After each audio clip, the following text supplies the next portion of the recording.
Greetings, everybody. Welcome back to my channel. Welcome back to my therapy office. Once again, my name is Scott Carter. I'm a licensed therapist. I specialize in working with teens, teenagers, teen issues. I also specialize in working with parents and families. I do a lot of parenting stuff and teen and parent relationships. Hope everybody's doing well out there.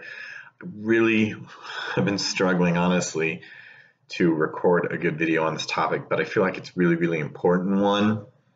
I want to talk about, well, quite honestly, I've been working with teens for going on 20 years now, and while I continue to see the rates of teen suicide increase, obviously the rates of mental health just declines. And I've been dissecting this problem and looking at a lot of factors and issues that are kind of going on with, especially in the parent and teen relationship and inside families. And I'm noticing some trends. This particular one I feel like is really crucial to talk about, okay? Specifically, I want to talk about how teens are not necessarily living up to, at least in a lot of parents' view, a lot of parents talk to me about how they want their teen to live up to their potential. I hear parents say all the time, he or she has tons of potential. And parents are upset that they feel like their kids are not striving to meet that potential. So I see kids being held to a high standard, like the bars being raised really high.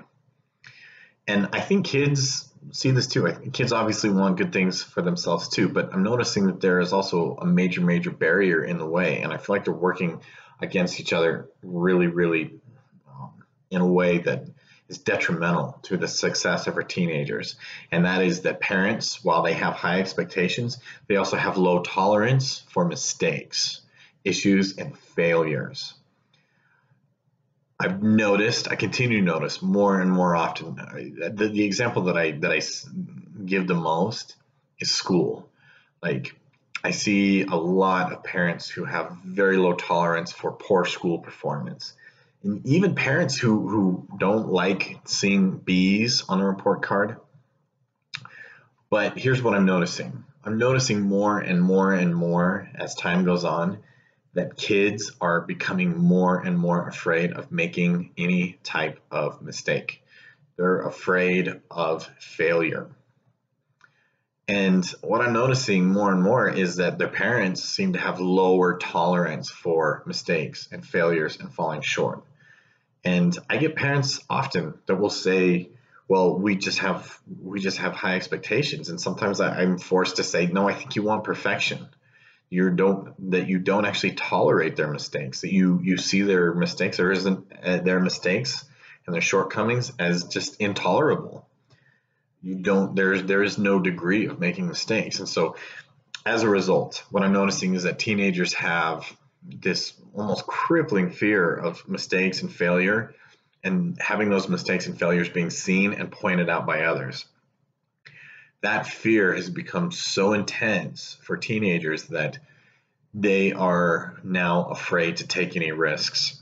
They're afraid to try.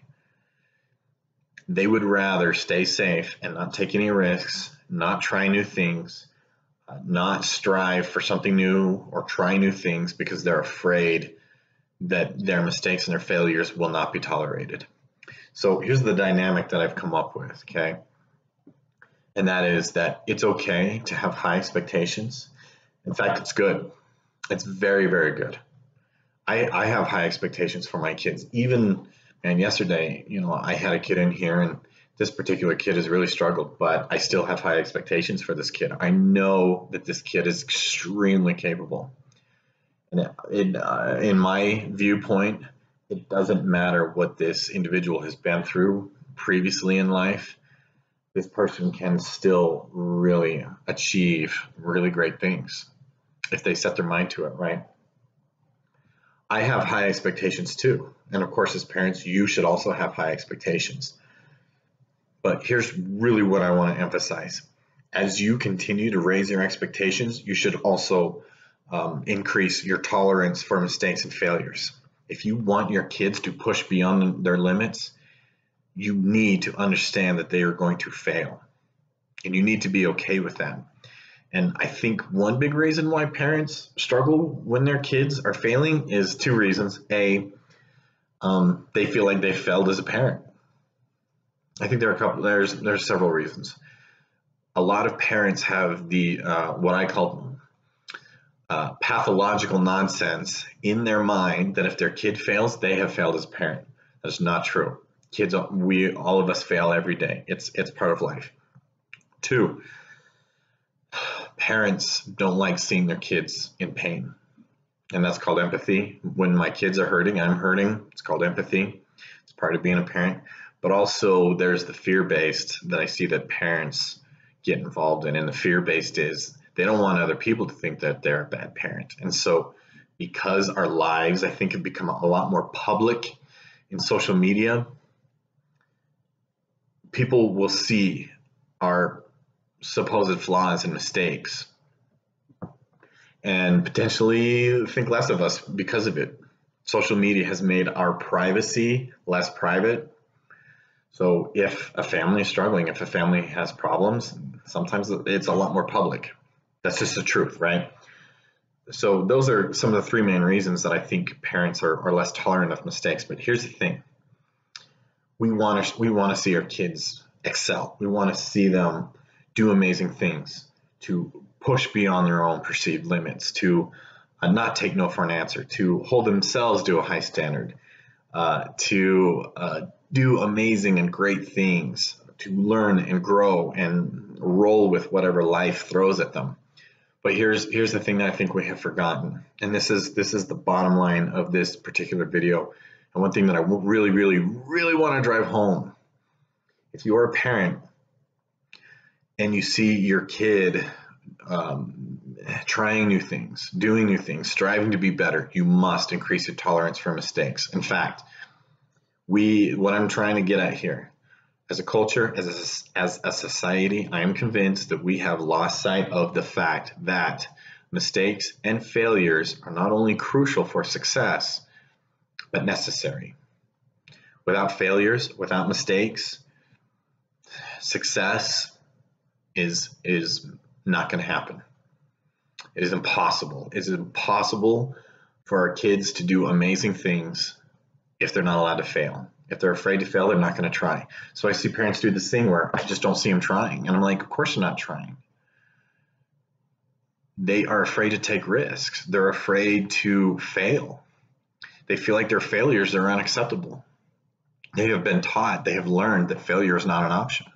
Failure is not acceptable. What is failure anyways? I mean, I tell this to kids all the time. They label themselves as failures. Oh, I made a mistake and I failed to accomplish. No, you didn't. You learned something in the process. Failure doesn't exist. Learning exists. I don't see a kid who failed. I see a kid who picked themselves back up. The more you raise the bar of your expectations, the more you must raise your tolerance for mistakes and failures. We have to do it. The people who are truly successful in life embrace mistakes and failures because those are their greatest learning opportunities. True greatness happens because of people taking chances and people taking risks. And our kids are losing that. They've essentially lost it. They are no longer willing to take risks because of how intolerant we have become of people's mistakes. Quite frankly, we see this in our society and our culture. Our phones, our devices, I mean, I call it the information fire hose. You can't even watch the news. You can't even turn on the TV or get on the internet without seeing a police officer or a teacher making a mistake, making a bad decision, and having their lives destroyed by it. And I'll be honest, I see teachers and police officers making bad choices, and I'm like, not good. But their lives are destroyed as a result. And our kids watch this. Like, that's what happens when you make a mistake. The world destroys you, so don't make any mistakes. And I think that's a horrendously flawed philosophy. So, bottom line, once again, it's okay to have high standards, high expectations. But in turn, you must also have a high tolerance for mistakes and failures. Help them learn from it. I see too many parents are like, you screwed up. I'm like, Yeah, it's a thing. Nobody doesn't not screw up. Instead of punishing them and coming down hard on them, like teach them, mentor them, support them. Like I make mistakes too. I got you. Let's pick ourselves back up, dust off again, try again. That's how we grow. That's how we achieve excellence. Failures and mistakes are requirement for excellence. If you don't see it that way, I would strongly urge you to change. That's going to do it for me for this one. Grab a bite to eat before my next client. Thanks again for watching. Don't forget to subscribe. We'll see you next time.